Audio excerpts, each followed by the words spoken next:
Hello mga kadudes, good morning. So today is Friday and hindi ko alam kung ano yung mga gagawin ko for today's video and aalis sila baba ngayon. Pupunta sila sa bahay ng mapapangasawa ng anak niya. Dalawang anak niya na lalaki yung mag-aasawa. So yung nauna, tapos na yung engagement nila. Tapos ito namang pangalawa is mag-uusap sila. Pumunta na sila dalawang beses. Tapos ngayon is pangatlo, na-request ng pamilya ng babae na pupunta daw yung pamilya ng lalaki. Puro lalaki daw mag-uusap daw. So, hindi ko alam kung anong pag-uusapan. So, baka next niyan is, engagement na. Tapos, kasalan na. What? Papakasal na sila lahat. Sige, magsilayas na kayo dito sa bahay, di ba? So, ayan, napakainit. So, ayun lang. Medyo, naano si Madam H for today's video. Nagyaw-yaw siya. Kasi hindi ako nagpabili ng peanut butter. 2 days ko na kasing sinasabi sa kanya na naubos na yung peanut butter.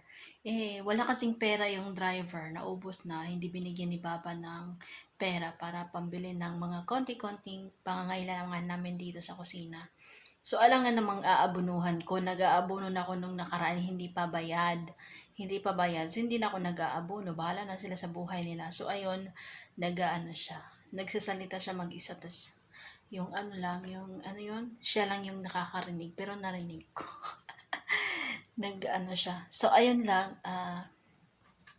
tapos sinabihan niya ako, bakit hindi ka nagpabili sa driver? Sabi ko, walang pera. At saka, sarado ngayon kasi Biyernes. Tapos sabi niya, open kanina umaga. Sabi ko, hindi ko alam. Walang pera. Tapos, siya. Anong tawag doon? She get annoyed. Naiinis siya. So, yun, umakyat ako kasi naibigay ko na yung breakfast niya. Tapos, dito ako sa taas. Hindi ko alam kung mamamalansya ako or mamaya na lang. Dinala ko na yung kape ko dito. Ayan. Dito ako magkakape sa room ni Sharon Conoto kasi magtutupi ako at saka maglalaba. Nagpabili ako ng sabon kahapon. Inabunuhan ko na din.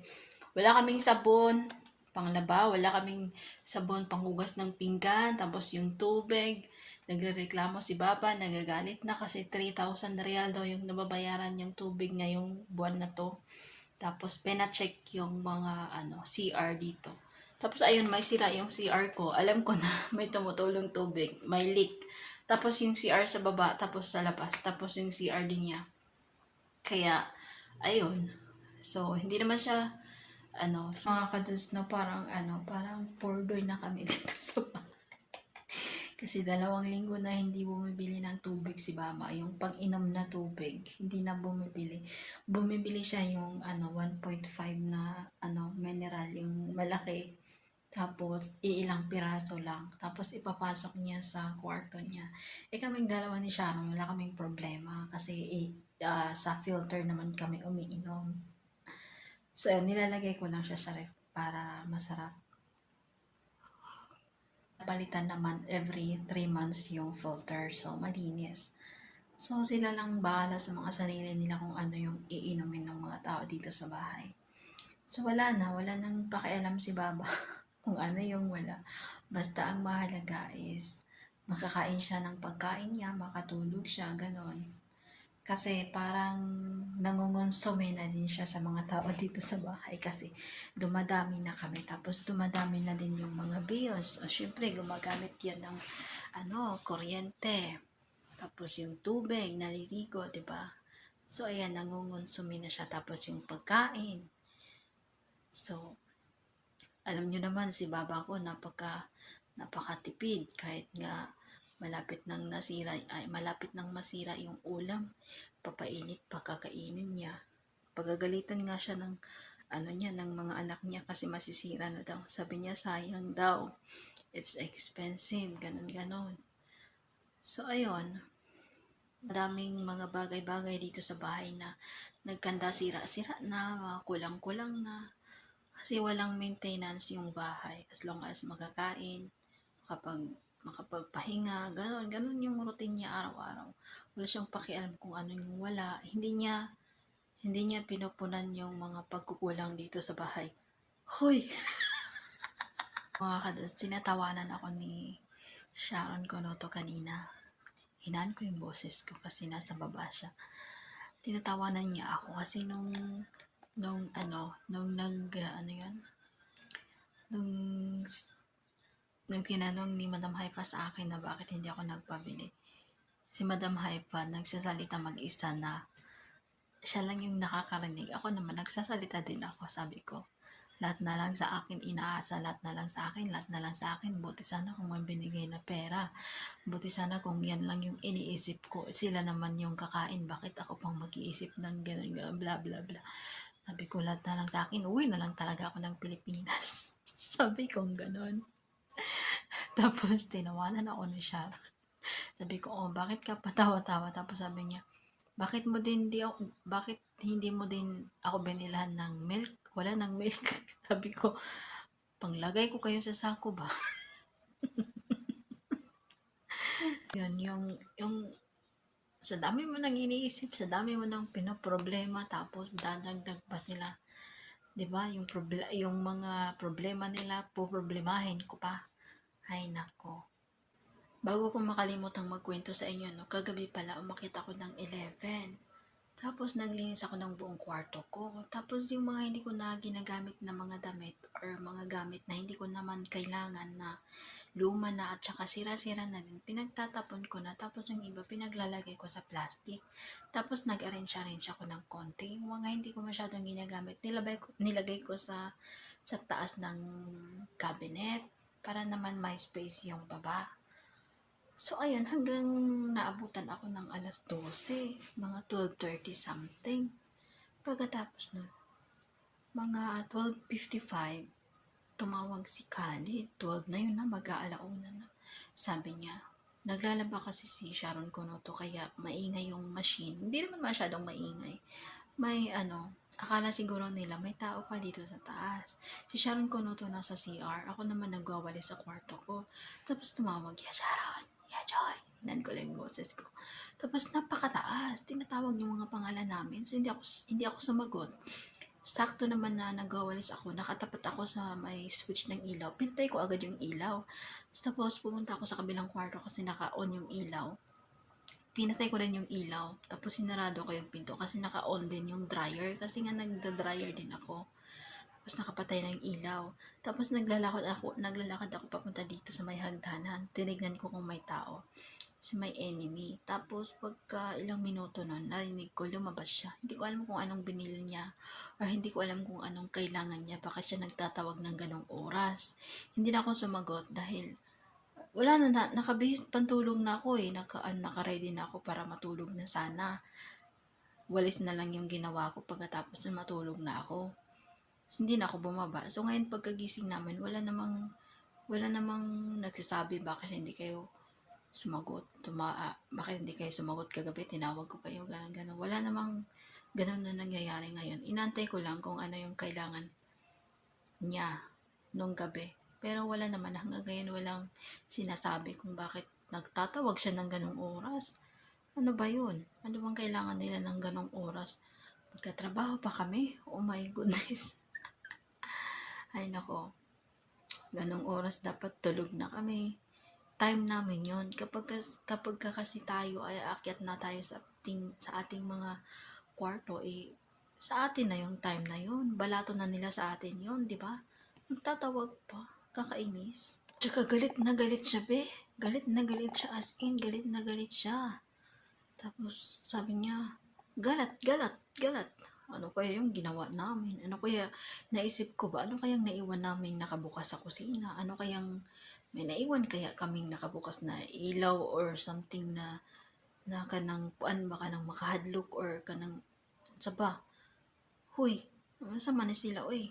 Kung anong ginawa namin pagbaba namin kinaumagahan ngayong araw. Tinignan ko yung kusina kung anong nabago. Kasi alam ko yung kung may pagbabago, mga kutsara, tinidor, mga baso. Kasi ako yung last na umakyat. Ako yung last na gumamit ng kusina kasi kumain pa ako. Yung na ano lang naman is may binila siyang asukal. Tapos nasa isip ko, nagtatanong ako kay Sharon, baka naghahanap siya ng asukal na ganong oras. Pero nasa isip ko, hindi naman siya gumagamit ng asukal na na ginagamit namin. Yung asukal na ginagamit niya is yung yung for diet, yun yung stevia, yung ganon, yung mga ganon yung inaano niya, ginagamit niyang asukal, yung nakasashi lang. Hindi siya gumagamit ng asukal na normal na asukal. Sabi ko, may asukal. Siguro naghahanap siya ng asukal. Siguro hindi niya nakita yung asukal kasi nilipat ko ng lagayan, kaya siguro nagalit. Ay, ewan. Ay, nakalimutan ako. Ito basura. Ito hinahanap ni Madam Damen. Ito yung kapiraso dun sa room ni Majid. Meron pa itong mas malaki dito, pero ito yung gusto niya. Lalagay niya daw doon sa kabilang kwarto. Tatapakan niya kasi malamig daw. So kahapon niya pa yan hinahanap. Sa ibababa ko siya ngayon. Maganda to kasi malambot. Ayun o, fluffy. Napakalambot niya. Kasyang-kasya to doon sa aapakan niya. Sa baba ng kanyang higaan. Oops.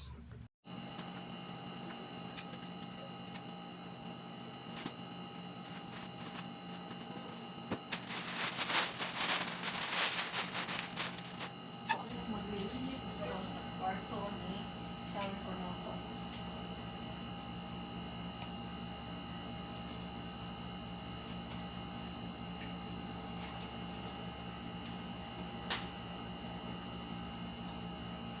Gusto ko itong ilipat dyan, tapos itong gantsahan namin dito. Kasi dito naman talaga yan siya nakalagay, ilipat lang yung shower ko natin. Mas maganda kasi dito kasi malapit sa ilaw. Ayun lang, titignan ko kung anong maging itsura.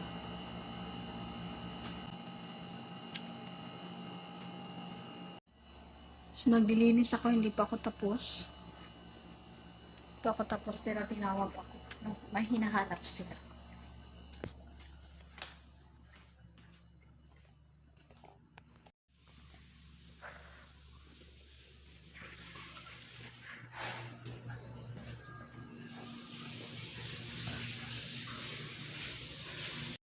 Sharon, egg, egg.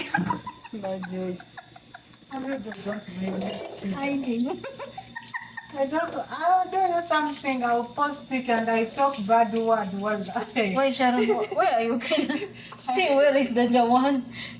I know you don't want. Am I crazy or what? I want to eat 3 egg. Really? I don't know. Kain na sila ng lunch. Tapos iniwan ako ni Sharon dito sa kusina. Ewan ko, parang naiinis siya sa akin. Hindi ko naman siya binivideohan kanina. Alam ko kasi na ayaw niya yung binivideo siya. Pag gusto niya, siya yung kusa. Hindi ko naman siya binivideo kanina. Mukha ko lang yung binivideo ko. Parang naiinis siya sa akin.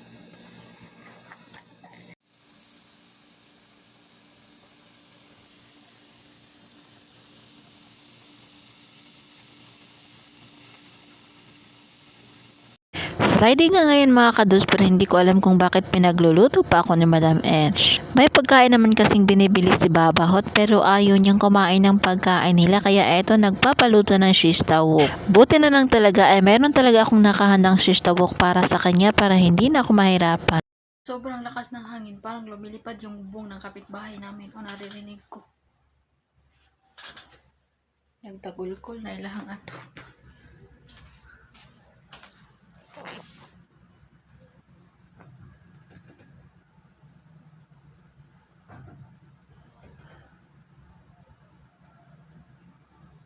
Makados umuulan na.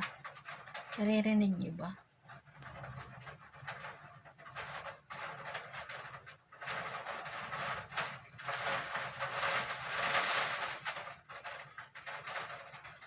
Mahina pa.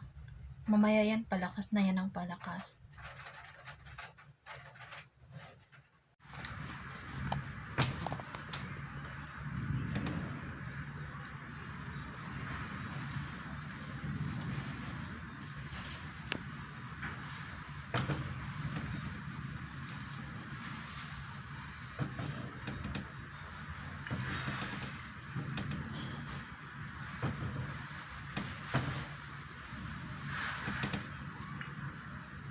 lakas ng hangin, oh.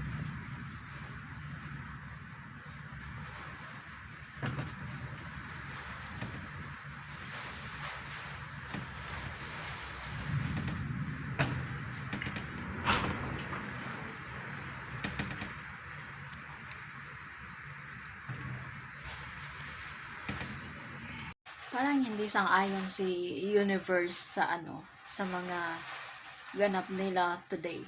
Kasi umuulan. Noong nung 2 weeks ago, umalis din yan sila kasama si Madam Haifa, si Pretita, tapos si Majid, yung lalaki. Ganito din, ulan, sobrang lakas ng ulan. Ngayon naman, ulan din, pupunta din sila the same, same bahay. Pupunta sila doon, ulan din. Ewan ko. To? Laki ba to or hindi ko alam. Pero sa kanila, no, masayang masaya yan sila kapag umuulan.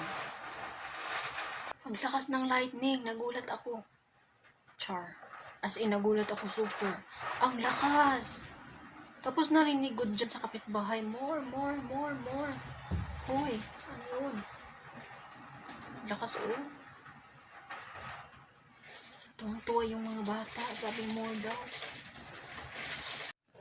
Hello mga kadads, so update natin na uwi na sila babahot na lang sila.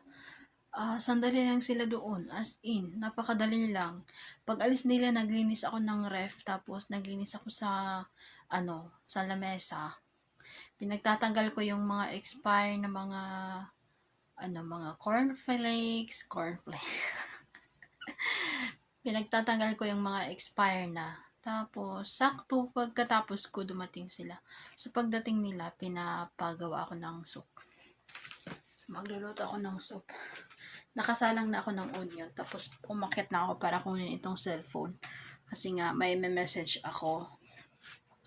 So, ayun.